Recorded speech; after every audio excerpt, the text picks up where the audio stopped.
हरे कृष्णा। तुलसी संग सालिग्राम ब्याहे सज गई उनकी जोड़ी। तुलसी विवाह संग लगन शुरू हुए, जल्दी लेके आओ पिया डोली। आप सभी को तुलसी विवाह की हार्दिक शुभकामनाएं। आज की इस वीडियो में हम जानेंगे तुलसी विवाह की पूजा विधि, शुभ मुहूर्त और कथा भी सुनेंगे। इस वीडियो को अंत तक अवश्य देखिएगा। हिंदू धर्म में तुलसी विवाह का विशेष महत्व होता है। कार्तिक मास के शुक्ल पक्ष की एकादशी तिथि यानी देव उठानी एकादशी और द्वादशी तिथि को तुलसी जी का विवाह होता है। तुलसी जी के विवाह के दिन से ही सभी मांगलिक कार्य शुरू हो जाते हैं और शादी विवाह का मौसम भी शुरू हो जाता है। देव उठानी एकादशी के दिन भगवान विष्णु पूरे 4 महीने के बाद क्षीर सागर से शयन मुद्रा से जग जाते हैं। इस दिन से ही शादी विवाह मुंडन जैसे मांगलिक कार्य की शुरुआत हो जाती है। शास्त्रों में तुलसी पूजन का विशेष विधान है। तुलसी जी की पूजा करने से घर में सुख समृद्धि बनी रहती है। ज्योतिष शास्त्रों में तुलसी विवाह के पर्व को भी बहुत महत्वपूर्ण माना गया है। कार्तिक मास के शुक्ल पक्ष की द्वादशी तिथि को तुलसी जी का विवाह किया जाता है। आप एकादशी को भी कर सकते हैं। तुलसी विवाह की तिथि का शुभ आरंभ हिंदू पंचांग के अनुसार कार्तिक मास के शुक्ल पक्ष की द्वादशी तिथि का प्रारंभ 12 नवंबर को संध्या 4:04 पर होगा। वहीं द्वादशी तिथि का समापन 13 नवंबर को दोपहर 1:01 पर होगा। उदय तिथि को देखते हुए तुलसी विवाह 13 नवंबर को मनाया जाएगा। तुलसी विवाह और पूजा के लिए शुभ मुहूर्त दोपहर 1:01 तक रहेगा। इस दिन तुलसी पूजन के साथ व्रत रखना भी शुभ माना जाता है। तुलसी विवाह प्रदोष काल में किया जाता है। इसी मुहूर्त में तुलसी विवाह करें। किसी कारणवश अगर आप एकादशी द्वादशी को तुलसी विवाह नहीं करा सके तो कार्तिक पूर्णिमा तक आप कभी भी तुलसी विवाह करा सकते हैं। अब चलिए जानते हैं कि तुलसी विवाह में किन किन चीज़ों की आवश्यकता होगी। तुलसी विवाह की पूजा के लिए एक तुलसी जी का पौधा, भगवान शालिग्राम की मूर्ति। भगवान शालिग्राम एक पत्थर के रूप में होते हैं जो कि काले रंग का होता है।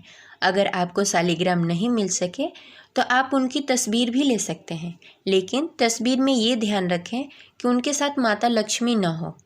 अगर आप विष्णु भगवान की तस्वीर नहीं है आपके पास तो कृष्ण भगवान की भी तस्वीर ले सकते हैं, लेकिन उनके साथ राधा रानी नहीं होनी चाहिए। कृष्ण जी अकेले होने चाहिए। इसके अलावा पीला रंग का कपड़ा, एक लाल रंग की चुनरी, सिंदूर, कुमकुम, अक्षत, मिट्टी का दिया, घी, फूल, मौसमी फल, पंचामृत, गन्ना, शकरकंद, आंवला, सिंघाड़ा, बेर और सीताफल, अमरूद होना चाहिए। तुलसी विवाह की कथा की पुस्तक होनी चाहिए और माता तुलसी के श्रृंगार करने के लिए श्रृंगार का सामान होना चाहिए जिसमें 16 श्रृंगार आते हैं। तुलसी विवाह के दिन एक साफ चौकी लें। चौकी पे आसन लगाकर तुलसी जी के पौधों को स्थापित करें। फिर दूसरी चौकी लें और उस पे शालिग्राम जी को स्थापित करें। ध्यान रखें कि तुलसी जी शालिग्राम जी से दाहिनी तरफ होनी चाहिए, क्योंकि जब तक शादी नहीं हुई है तब तक तुलसी जी दाहिनी तरफ ही रहेंगी और शादी होने के पश्चात बाईं तरफ हो जाएंगी। अब दोनों चौकियों के ऊपर गन्ने से मंडप बनाएं। एक कलश लें और उसमें जल भर लें। फिर उस कलश में 7 आम के पल्लों गोलाकार में सजाएं। फिर उस कलश को पूजा स्थल पर रख लें। शालिग्राम और तुलसी जी को रोली का तिलक करें। उसके सामने घी का दीपक जलाएं। तुलसी जी के पौधे में लाल रंग के कपड़े या चुनरी बांधें। इसके बाद चूड़ी, बिंदी, सिंदूर आदि वस्तुओं से माता तुलसी का श्रृंगार करें और उन्हें श्रृंगार का सामान भी अर्पित करें। चौकी समेत शालिग्राम भगवान को हाथों में लेके तुलसी जी की ओर 7 परिक्रमा करें। इसके बाद तुलसी माता और शालिग्राम भगवान की आरती करें, उन्हें भोग लगाएं और प्रसाद बांटें। इसके साथ ही माता तुलसी विवाह का कथा भी सुने और उनकी अच्छी तरह से पूजा करने के पश्चात सब में प्रसाद वितरण करके माता तुलसी का विवाह संपन्न करें। माता तुलसी का विवाह जिस घर में होता है उस घर में सुख, शांति, समृद्धि बनी रहती है और माता लक्ष्मी आपके घर में विराजमान होती हैं। अगर आपकी कोई मन्नत हो तो माता तुलसी के सामने ज़रूर प्रकट करें, क्योंकि देव उठानी एकादशी के बाद अगर किसी की पहली बार मनोकामना सुनते हैं तो वो है माता तुलसी की मनोकामना। इसलिए माता तुलसी के सामने अपनी इच्छा प्रकट करें और अपनी अर्जी उनके सामने लगाएं, जिससे आपकी सारी मन्नतें पूरी होगी। अब चलिए सुनते हैं तुलसी विवाह की कथा। कथा शुरू करने से पहले कमेंट बॉक्स में लिखें जय हरि विष्णु, जय माता तुलसी। तुलसी विवाह से संबंधित 2 कथाएं हैं। इसमें पौराणिक कथा के अनुसार एक बार शिव जी ने अपने तेज को समुद्र में फेंक दिया था। उससे एक महातेजस्वी बालक ने जन्म लिया। यह बालक आगे चलकर जलंधर के नाम से पराक्रमी दैत्य राजा बना। इसकी राजधानी का नाम जलंधर नगरी था। दैत्यराज कालनेमी की कन्या वृंदा का विवाह जलंधर से हुआ।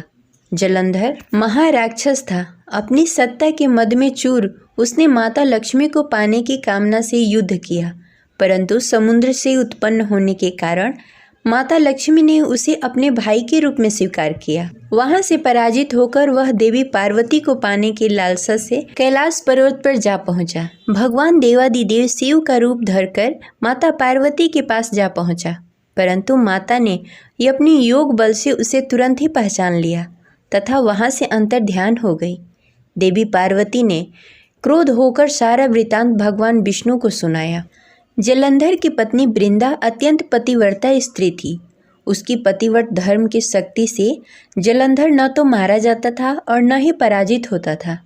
इसीलिए जलंधर का नाश करने के लिए वृंदा की पतिव्रता धर्म को भंग करना बहुत आवश्यक था। इसी कारण भगवान विष्णु ऋषि का वेश धारण कर वन में जा पहुँचे। वहाँ वृंदा अकेले भ्रमण कर रही थी। भगवान के साथ 2 मायावी राक्षस भी थे, जिन्हें देखकर वृंदा भयभीत हो गई। ऋषि ने वृंदा के सामने पल में दोनों को भस्म कर दिया। उसकी शक्ति देखकर वृंदा ने कैलाश पर्वत पर महादेव के साथ युद्ध कर रहे अपने पति जलंधर के बारे में पूछा। ऋषि ने अपने माया जाल से 2 वानर प्रकट किए। एक वानर के हाथ में जलंधर का सिर था तथा दूसरे वानर के हाथ में धड़। अपने पति की यह दशा देखकर वृंदा मूर्छित हो गई, गिर पड़ी।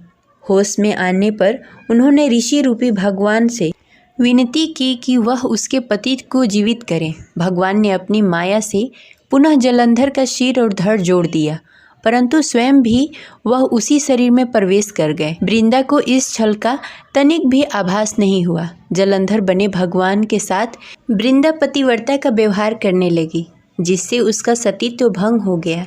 ऐसा होते ही वृंदा का पति जलंधर युद्ध में हार गया। इस सारी लीला का जब वृंदा को पता चला तो उसने क्रोधित होकर भगवान विष्णु को हृदयहीन शिला होने का श्राप दे दिया। अपने भक्त के श्राप को भगवान विष्णु ने स्वीकार किया और शालिग्राम पत्थर बन गए। सृष्टि के पालनकर्ता के पत्थर बन जाने से ब्रह्मांड में असंतुलन स्थित हो गई। यह देखकर सभी देवी देवताओं ने वृंदा से प्रार्थना की कि वह भगवान विष्णु को श्राप से मुक्त कर दे। वृंदा ने भगवान विष्णु को श्राप मुक्त कर स्वयं आत्महत्या कर लिया। जहाँ वृंदा भस्म हुई वहाँ तुलसी का पौधा उगा। भगवान विष्णु ने वृंदा से कहा, हे वृंदा, तुम अपने सतीत्व के कारण मुझे लक्ष्मी से भी अधिक प्रिय हो। अब तुम तुलसी के रूप में सदा मेरे साथ रहोगी। मैं तुम्हारे बिना भोजन ग्रहण नहीं करूँगा। यही कारण है कि भगवान विष्णु के प्रसाद में तुलसी अवश्य रखा जाता है। बिना तुलसी के अर्पित किया गया प्रसाद भगवान विष्णु स्वीकार नहीं करते हैं। जो मनुष्य कार्तिक मास की एकादशी के दिन तुम्हारे साथ मेरा विवाह करेगा, उसकी हर मनोकामनाएं पूर्ण होगी। बिना तुलसी दल के शालिग्राम या विष्णु जी की पूजा अधूरी मानी जाती है। शालिग्राम और तुलसी का विवाह भगवान विष्णु और माता लक्ष्मी का ही प्रतीकात्मक विवाह माना जाता है। तब से हर साल कार्तिक मास के देव उठानी एकादशी का दिन तुलसी विवाह के रूप में मनाया जाता है। जो मनुष्य मेरी शालिग्राम रूप के साथ तुलसी विवाह करेगा, उसे इस लोक तथा परलोक में विपुल यश प्राप्त होगा। उसी दैत्य जलंधर की यह भूमि जलंधर नाम से विख्यात है। वहीं सती वृंदा का मंदिर भी है। जो भी व्यक्ति वहां सच्चे मन से माता वृंदा की पूजा करता है, उसकी सभी मनोकामनाएं पूर्ण होती है। जिस घर में तुलसी होती है, वहां यम के दूत भी असमय नहीं जा सकते। मृत्यु के समय जिस भी व्यक्ति के मुख में मंजरी रहित तुलसी पत्ता और गंगा जल मुख में रखकर निकल जाते हैं, वो पापों से मुक्त होकर बैकुंठ धाम को प्राप्त होते हैं। प्रेम से बोलिए श्री हरि विष्णु और माता तुलसी की जय। ये रही आज की कथा। आपको कैसी लगी कमेंट बॉक्स में ज़रूर बताएं और इस वीडियो को लाइक अवश्य करें और ज़्यादा से ज़्यादा लोगों को शेयर करें।